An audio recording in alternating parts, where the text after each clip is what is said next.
This is African American History is American History. Welcome. I'm your host, Harlan Kearsley.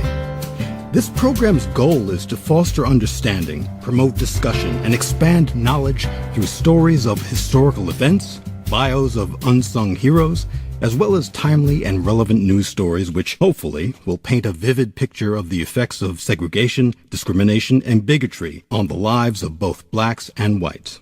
Comparisons will be made between the many racially fractured periods of American history and what's going on right now. How much do you really know about Benjamin Banneker? Did you know he was an author, scientist, mathematician, farmer, astronomer, publisher, and urban planner? And he was self-taught. If you don't know all this, stick around.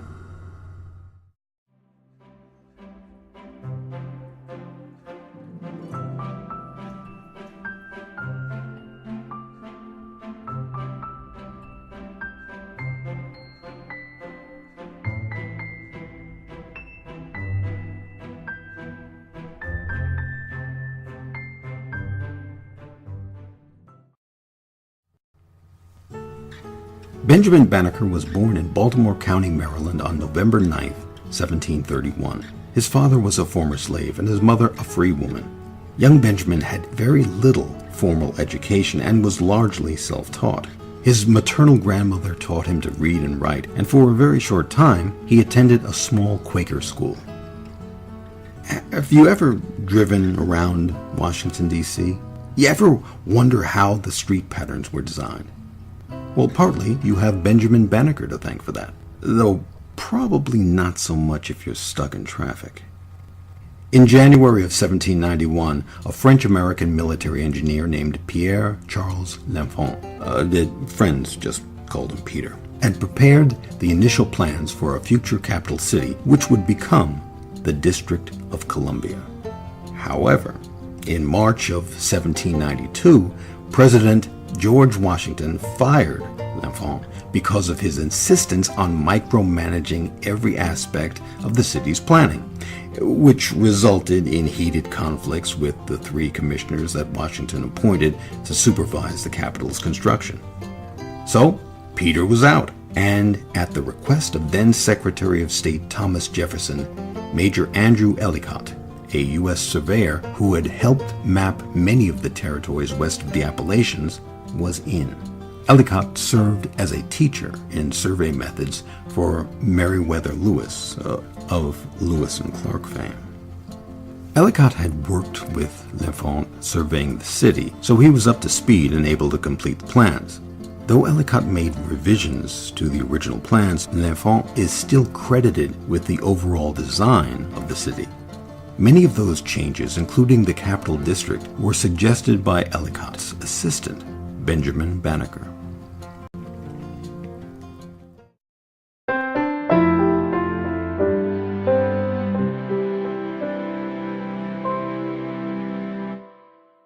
This is African American History is American History.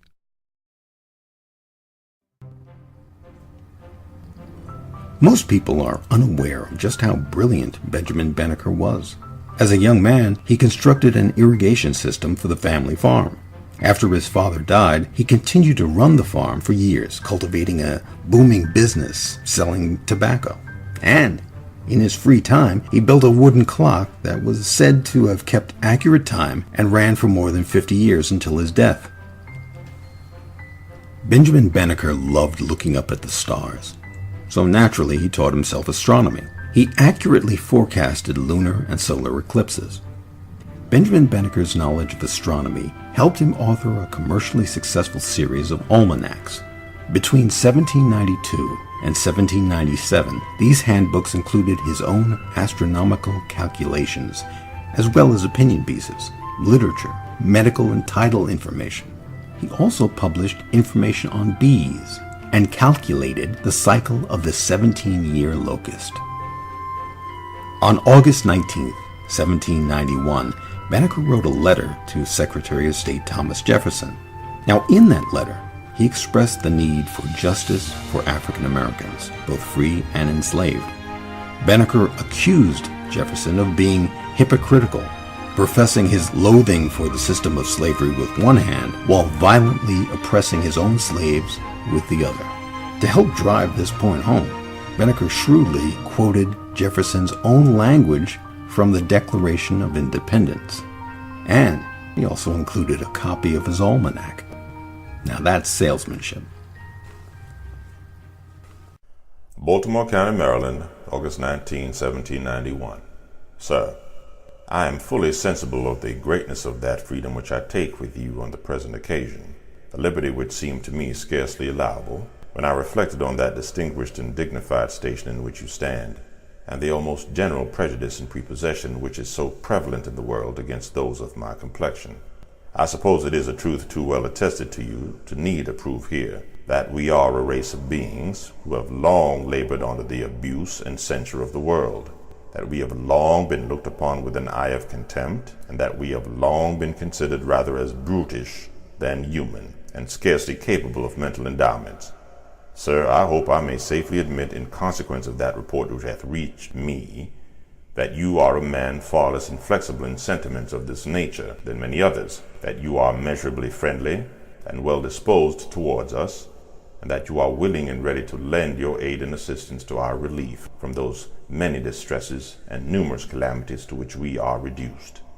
Now, sir, if this is founded in truth, I apprehend you will embrace every opportunity to eradicate that train of absurd and false ideas and opinions which so generally prevails with respect to us, and that your sentiments are concurrent with mine, which are, that one universal Father hath given being to us all, and that he hath not only made us all of one flesh, but that he has also, without partiality, afforded us all the same sensations and endowed us all with the same faculties, and that however variable we may be in society or religion, however diversified in situation or color, we are all of the same family and stand in the same relation to him.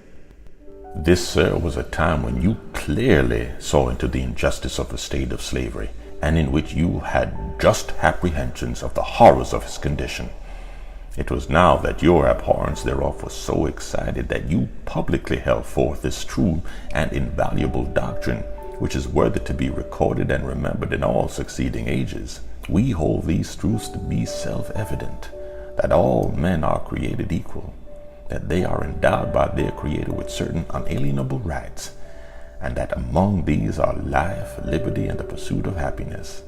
Here was a time in which your tender feelings for yourselves had engaged you thus to declare you were then impressed with proper ideas of the great violation of liberty and the free possession of those blessings to which you were entitled by nature.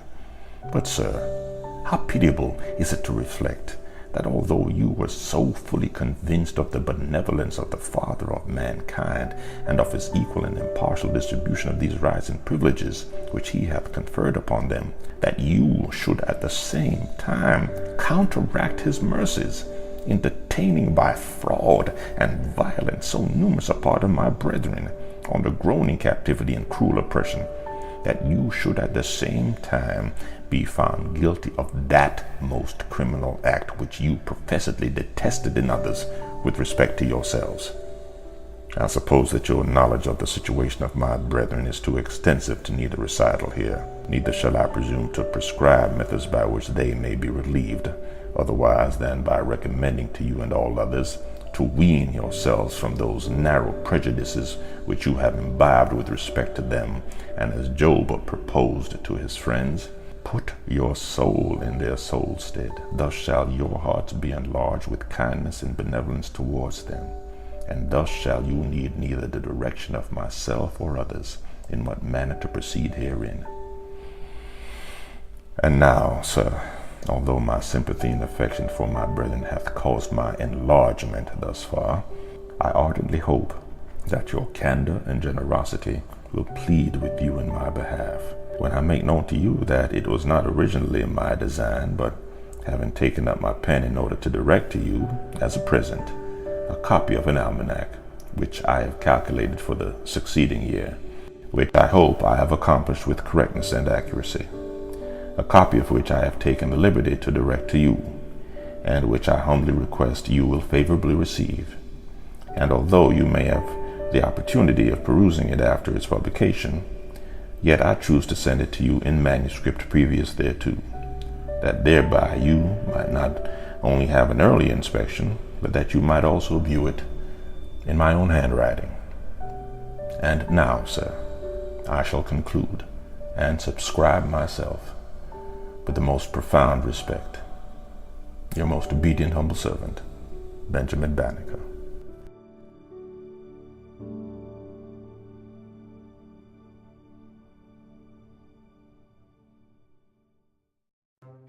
Thomas Jefferson did reply to Banneker's letter, though without directly responding to his accusation. He did dance around the idea of the advancement and the equality of African Americans.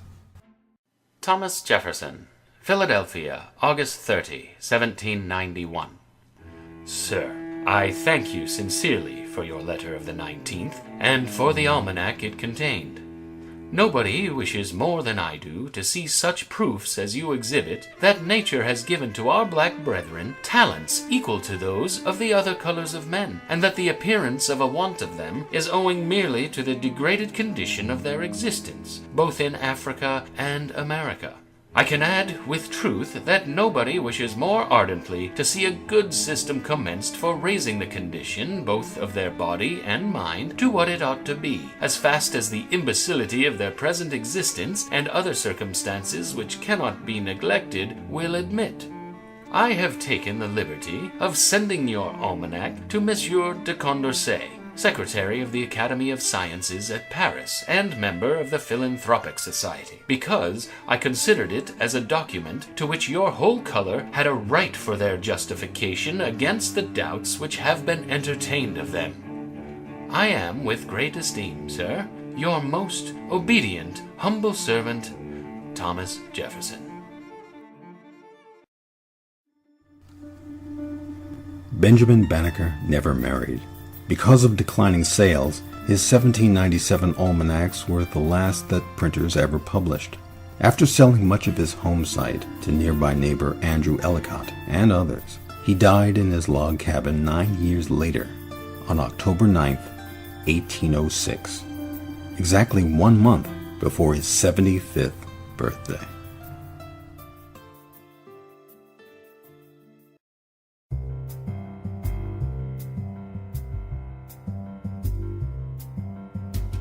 This has been African American History is American History. The episode you've been listening to, How Much Do You Really Know About Benjamin Banneker?, was written and directed by Harlan Kearsley. The cast includes Robert McKay as Benjamin Banneker and Jeffrey Schubert as Thomas Jefferson.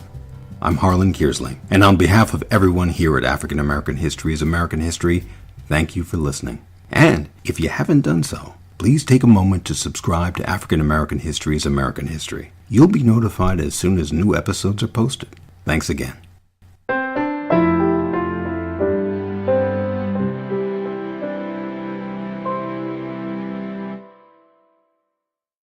African American History is American History. Copyright H.C. Kearsley 2018.